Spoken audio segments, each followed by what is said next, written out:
You realize you're in the wrong game, right?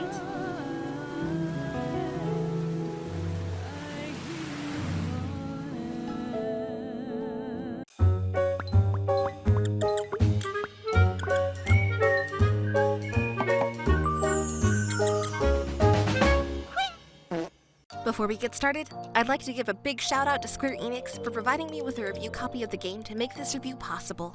Thank you very much. So now with that having been said, time to start the journey. Square Enix is back with yet another remake, remaster, and reimagining of a beloved Dragon Quest entry with Dragon Quest VII Reimagined. With the overall success of previously remade Dragon Quests such as 1 to 3, Square Enix has decided that now it's time to attempt to shine one more time due to the success that they're having. However, was this direction for the remake the proper way to go, or was it a little too much? Only one way to find out, so let's go! Gameplay. Oh boy, here we go.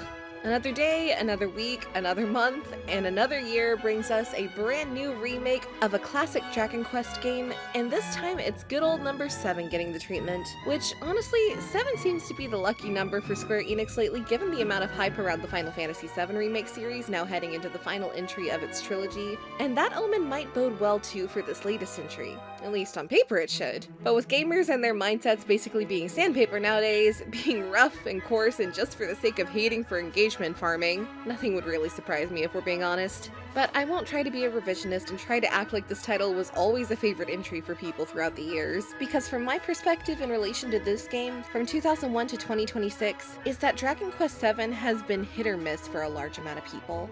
Whether that's because the game is too long or feels stretched out and slow, and then people who absolutely love the game will praise it to the ends of the earth that they love that it's so long because they stay immersed and focused while playing it. Well, honestly, to those that hate the original game due to it being too long and crying about it, all I have to say is, it's an RPG. You realize that, right? Why are you jumping into an RPG when you know it's going to be a huge time sink? Like, what are you thinking? But devil's advocate to those same people, I do see the case for the game starting off a little bit too slow, even for a diehard RPG fan like myself. Sometimes a slow burner at the beginning of a game this size can ruin the incentive to want to keep playing. So on that front, yeah, sure, I'll agree with the crowd on that one.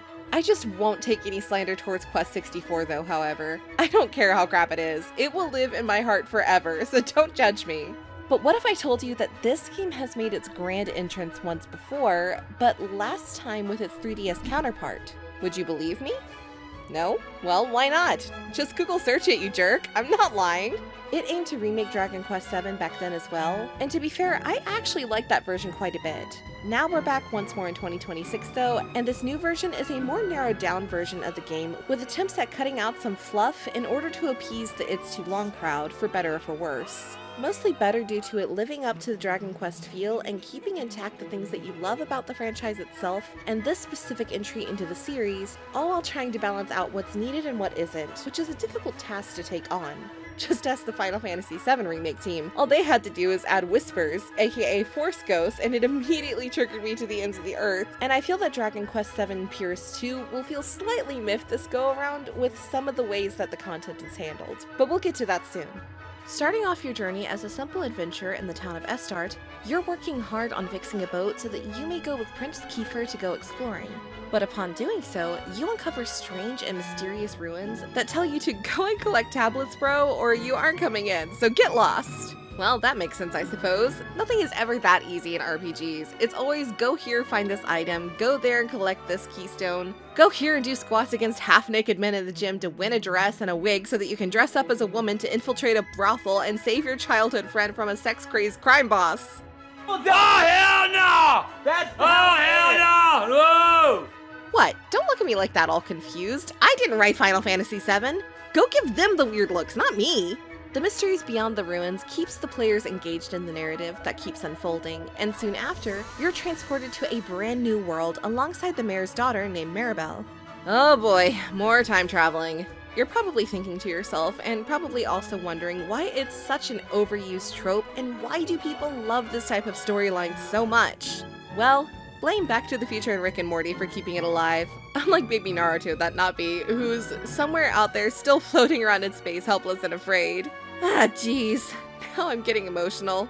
We should get back to Dragon Quest. From this point on is where the game begins to ramp up and really focuses on pushing you forward with the narrative itself and its combat, with the plot of course having you go find collectibles like tablets and other varieties as you move to other worlds that might not be doing so hot, and in the process of doing so, meet a band of characters like King Donald or locations like Ballymalloy, named after the great hero Malloy who fell in battle against monsters ages ago. It definitely sets the right tone and atmosphere because as the story progresses, you'll start learning of a somewhat butterfly effect, if I'm properly explaining it. Because certain events take place that are pretty tragic for our heroes, and things that can't be changed or redone in order to make everything better again, leading each segment of gameplay to an unknown or uncharted territory of confusion and tension if you've never played this title before. But here's also where I personally, and others may run into an issue too.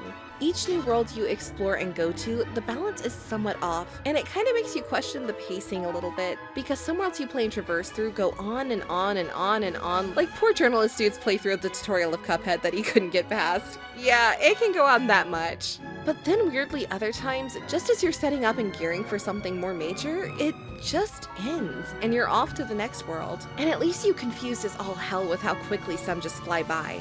Even so, dragged on for too long or ending way too short, each varied locale is brimming with secrets, battles against fiends, new characters and allies, and things that tend to subvert your expectations, even if you're a die-hard fan since its humble beginnings back in 2001. Combat this go-around also sees an adjustment, with ways to auto-battle foes and even speed up battles, which if it's your first time playing, I'd recommend not doing that or else you lose the joy of experiencing the game to its fullest. The key here in combat is to watch your opponent's attack patterns and properly managing all their weaknesses so that you know when to strike and how to strike and with what order to gain an advantage. Because some enemies will hit you for one huge blow for a crap ton of damage, while others will do a multi-attack that hits you multiple times in a row, which can put you at a disadvantage.